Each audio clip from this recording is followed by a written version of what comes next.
الحمد لله هو الفقه الأكبر والجامع الكبير لزيادات فيضه المبسوط الدرر الغرر به الهداية ومنه البداية وإليه النهاية بحمده الوقاية ونقاية الدراية والصلاة والسلام على الإمام الأعظم للرسل الكرام مالكي وشافعي أحمد الكرام يقول الحسن بلا توقف محمد الحسن وابو يوسف فإنه الأصل المحيط لكل فضل بسيط ووجيز ووسيط البحر الزخار والدر المختار وخزائن الأسرار وتنوير الأبصار ورد المحتار على منح الغفار وفتح القدير وزاد الفقير وملتقى الأبحر ومجمع الأنهر وكنز الدقائق وتبيين الحقائق والبحر الرائق منه يستمد كل نهر فائق فيه المنية وبه الغنية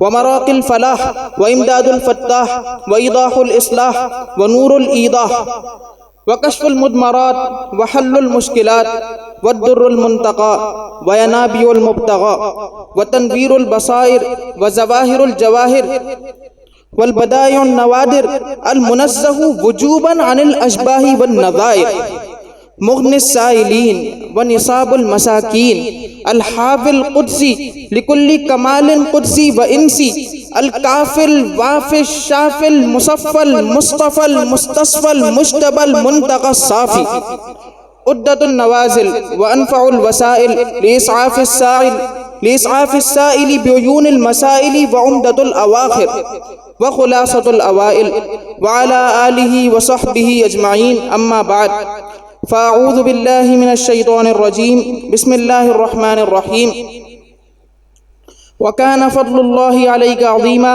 صدق الله العظيم وصدق رسوله النبي الكريم ونحن على ذلك لمن الشاهدين والشاكرين والحمد لله رب العالمين الصلاة والسلام عليك يا رسول الله صلی اللہ علیہ وسلم۔ عزیزان گرامی، ہماری خوش نصیبی کہ حضور علیہ الصلوۃ والسلام کی مبارک محفل میں، آپ کے ذکر انور کی مبارک محفل میں شرف حاضری حاصل ہے۔ رب تعالیٰ ایسی محافل میں شرکت کرنے کی توفیق عطا فرمائے۔ اس سے قبل کہ جو آیت مبارکہ تلاوت کی اس پر گفتگو کروں، ابھی ہمارے بھائی نے ایک بیان فرمایا، تو اس سے ہو سکتا ہے کچھ لوگ یہ نتیجہ مرتب کریں کہ سرکار علیہ الصلوۃ والسلام کی شفاعت صرف اسی کے لیے ہوگی کہ جس نے گناہوں سے اپنے آپ کو بچایا ہوگا۔ ان کا مقصود یہ تھا، اس چیز کو پیش نظر رکھا کہ لوگ حضور کی شفاعت پر تکیہ کر کے، بھروسہ کر کے گناہوں میں مبتلا نہ ہو جائیں کہ حضور تو شفاعت کریں گے، اب جو چاہو کرو۔ نہیں، بلکہ اعمال صالحہ سے اپنی زندگی کو مزین رکھنا ہے، اور حضور کو وہ طاقت حاصل ہے، وہ اختیار حاصل ہے کہ آپ نے فرمایا شفاعتی لأہل الکبائر من امتی، میری شفاعت میرے امت کے گناہ کبیرہ والوں کے لیے بھی ہے۔ لیکن ان کا جو مقصود تھا، جس چیز کو پیش نظر رکھا، وہ یہ تھا کہ اس پر تکیہ کر کے، بھروسہ کر کے گناہوں میں کوئی مبتلا نہ ہو جائے۔ لیکن حضور کا یہ اختیار ہے کہ چاہے گناہ صغیرہ ہوں یا گناہ کبیرہ ہوں، سب کو حضور معاف فرما سکتے ہیں۔ مگر جس نے کفر اختیار کیا تو اس کے لیے تو قرآن میں واضح ارشاد ہے، ان الذین کفروا وماتوا وهم کفار اولئک علیہم لعنۃ اللہ والملائکۃ والناس اجمعین، کہ جس نے کفر کیا اور حالت کفر میں مر گیا، جن لوگوں نے کفر کو اختیار کیا، کفر کیا اور اسی حالت میں مر گئے، تو یہی وہ لوگ ہیں جن پر اللہ کی، فرشتوں کی اور تمام لوگوں کی لعنت ہے، ہمیشہ اس میں گرفتار رہیں گے، ان سے عذاب کم نہیں کیا جائے گا۔ تو کافروں کے لیے کوئی مغفرت نہیں۔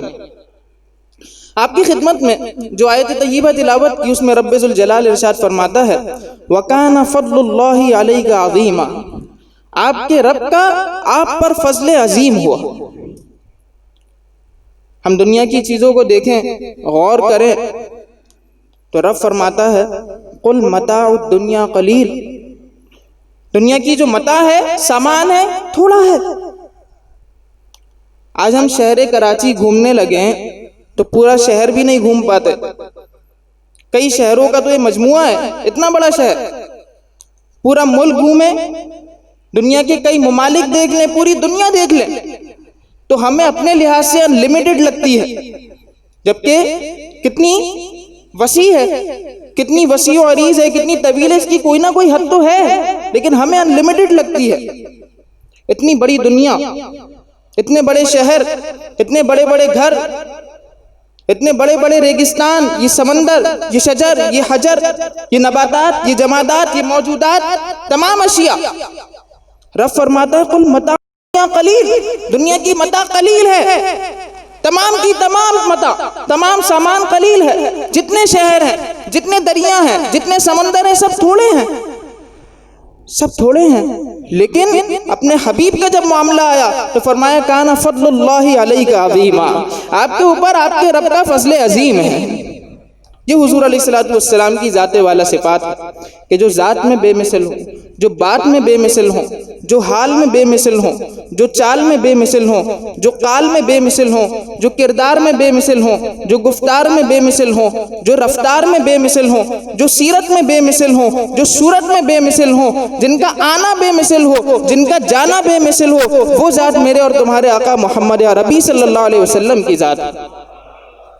تمام انبیاء کو جو معجزات عطا فرمائے، جو کمالات عطا فرمائے، وہ تمام کی تمام میرے آقا علیہ الصلوۃ والسلام کی ذات والا صفات میں جمع فرماتی،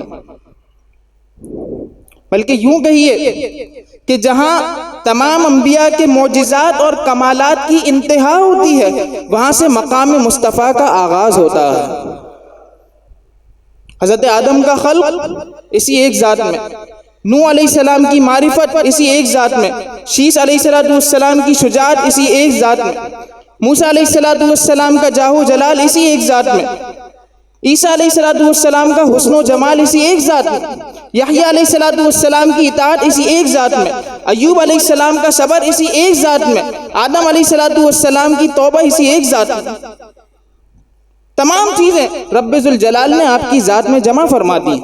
کان فضل اللہ علیک عظیما، آپ کے رب کا آپ پر فضل عظیم ہوا، آپ کو نام دیا تو وہ بھی با کمال، محمد صلی اللہ علیہ وسلم، اس کا معنی ہے بہت زیادہ تعریف کیا گیا، جس کی بہت زیادہ تعریف کی جائے۔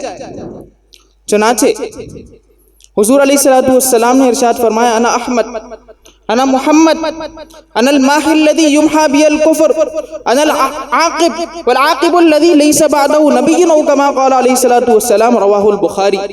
میں محمد ہوں، میں احمد ہوں، میں عاقب ہوں، اور عاقب وہ ہے کہ جس کے بعد کوئی نبی نہ ہو، جن کا وصف خاتم النبیین وصف خاصہ ہے، آپ کے بعد کوئی نبی نہیں، ایسا پیارا نام محمد صلی اللہ علیہ وسلم عطا فرمایا۔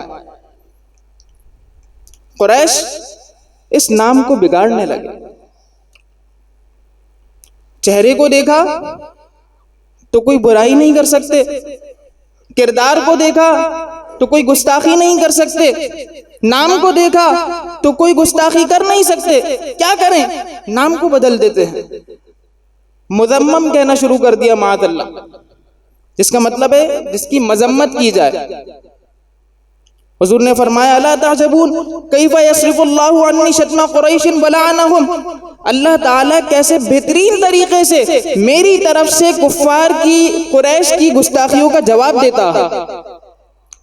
یشتمون مذمما یلعنون مذمما وانا محمد، او کما قال علیہ السلام، یہ لوگ گالیاں دیتے ہیں مذمم کو، یہ لوگ شتم کرتے ہیں مذمم کو، گالیاں دیتے ہیں، گستاخیاں کرتے ہیں کسی مذمم کو، میں تو محمد صلی اللہ علیہ وسلم سب سے زیادہ جس کی تعریف کی گئی،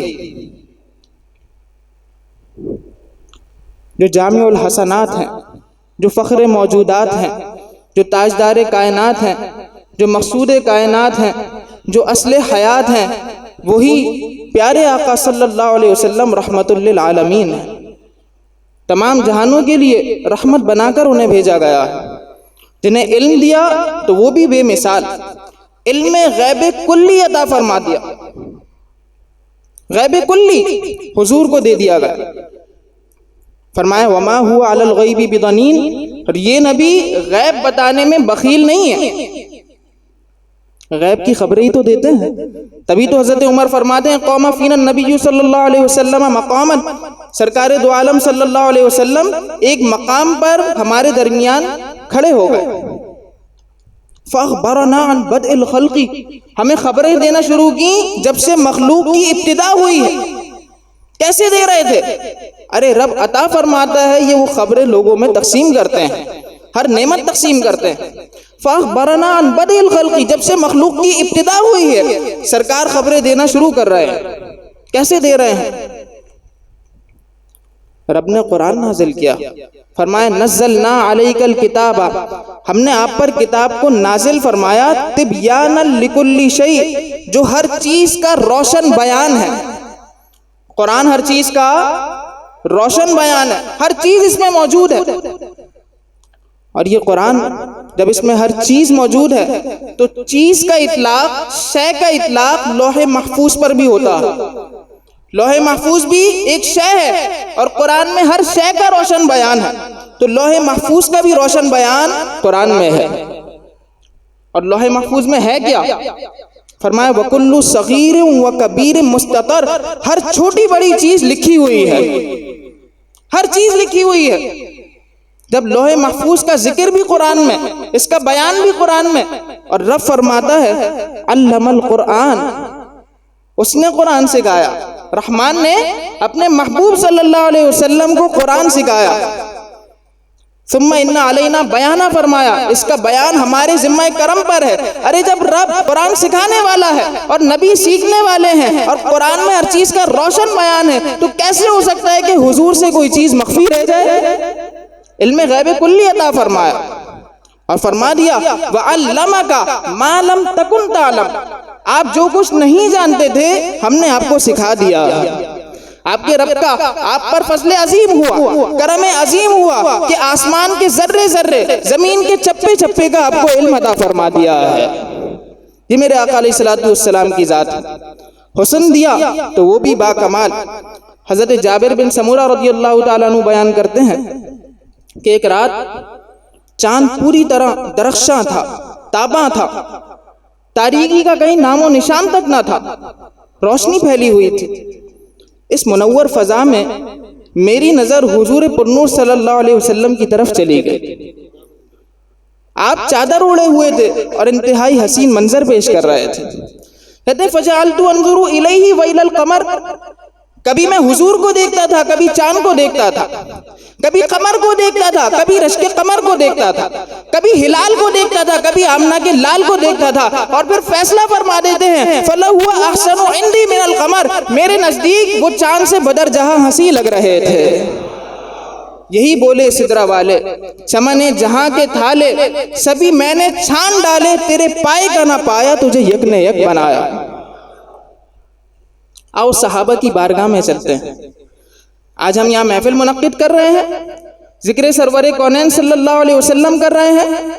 ایک موقع تھا کہ صحابہ کرام علیہم الرضوان بیٹھے ہوئے تھے، فخرج علیہم رسول اللہ صلی اللہ علیہ وسلم حتی اذا دنا منہم سمعہم یتذاکرون، سرکار علیہ السلام ان کے درمیان ظاہر ہوئے کہ وہ کیا کر رہے ہیں، سننے لگے۔ صحابہ کے درمیان جو گفتگو تھی وہ انبیاء کی باہم فضیلت کے اعتبار سے تھی کہ فلاں کو یہ شرف بخشا ہے، فلاں نبی کو یہ مقام بخشا ہے۔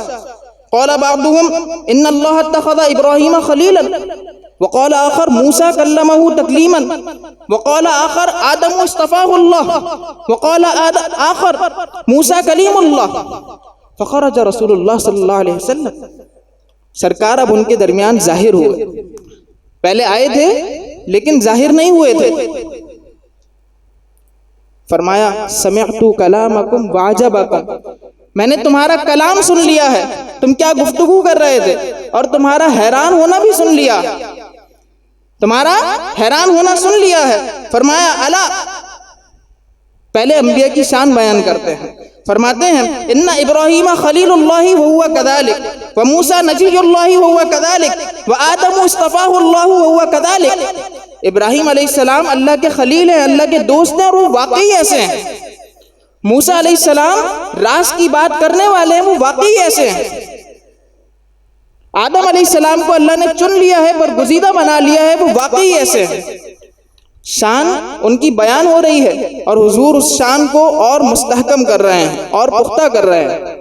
جب انبیاء کی شان کو اور پختہ کیا، پھر فرمایا الا سنو انا حبیب اللہ ولا فخر، میں اللہ کا حبیب ہوں اور اس پر کوئی فخر نہیں کرتا۔ ابراہیم علیہ السلام خلیل ہیں، موسیٰ کلیم ہیں، آدم علیہ السلام کو برگزیدہ بنا لیا ہے، میں اللہ کا حبیب ہوں۔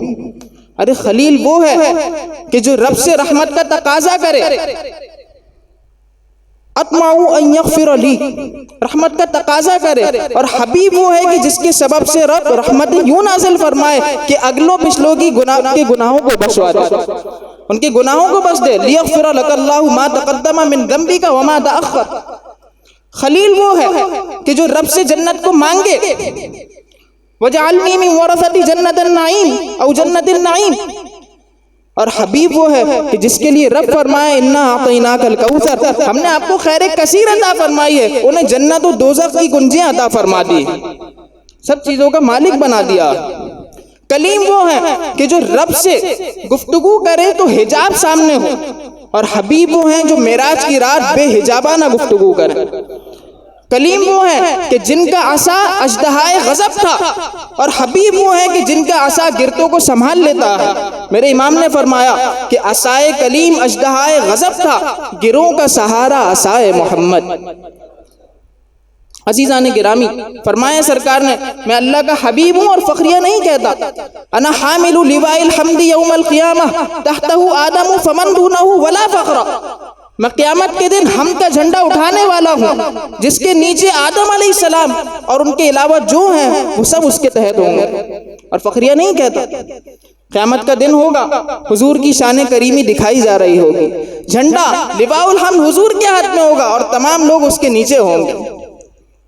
انا اول شافع و اول مشفع، میں سب سے پہلے شفاعت کرنے والا ہوں اور سب سے پہلے میری شفاعت قبول کی جائے گی۔ قیامت کا دن ہے، لوگ پریشان ہیں، اتنا طویل دن، کس کے پاس جائیں؟ کسی کے پسینے اس کے گھٹنوں تک، کسی کے پسینے اس کے پیٹ تک، کسی کے پسینے اس کی گردن تک، کیا کریں؟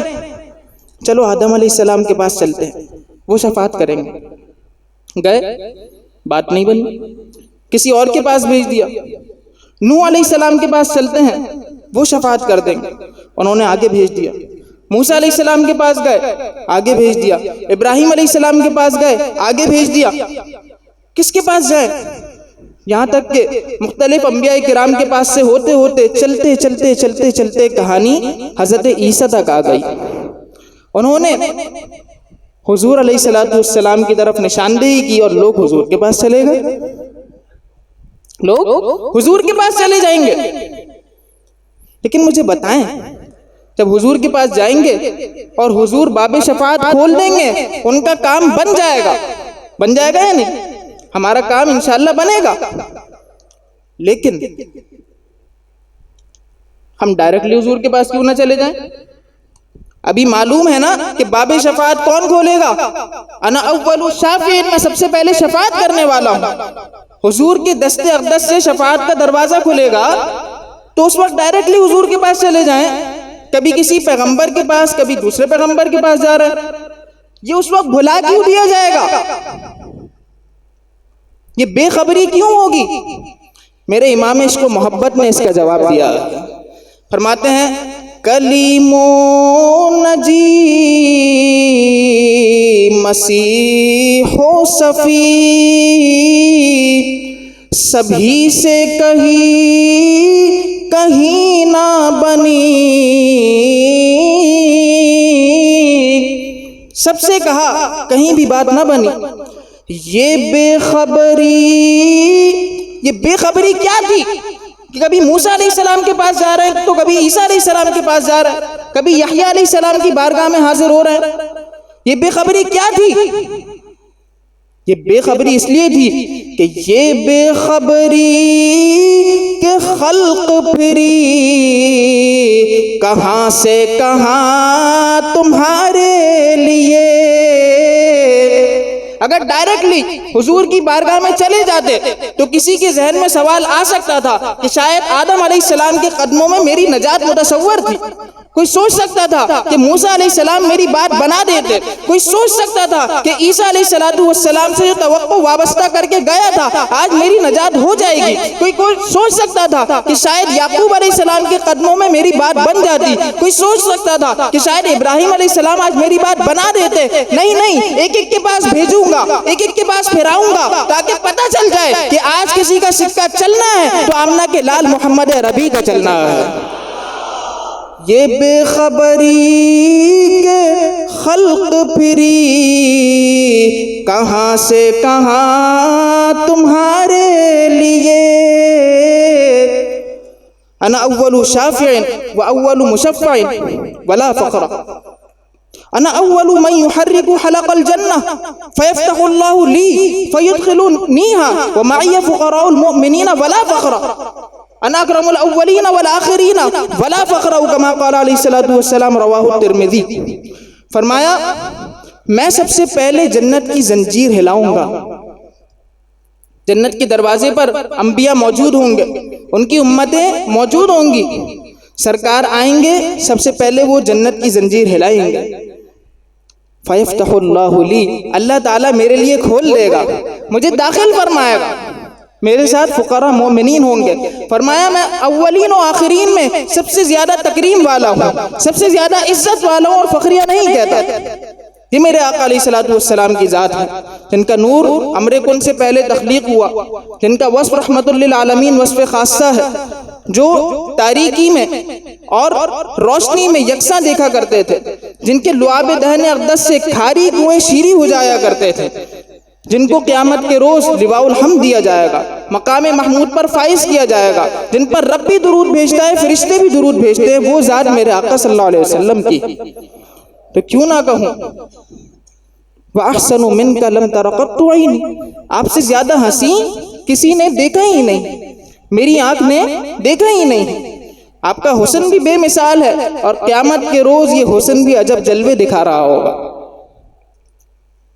عزیزان ملت اسلامیہ، اگر آپ کے جود و نوال کی بات کی جائے تو گفتگو طویل ہو جائے گی، بس یہیں پر گفتگو کو ختم کرتا ہوں کہ ایک شخص آیا، جب غزوہ حنین کا مال غنیمت تقسیم ہو رہا تھا تو حضور کے حصے میں اس قدر کثرت سے بکریاں آئی کہ ایک پہاڑ سے دوسرے پہاڑ تک جتنی جگہ تھی سب بھر گئی۔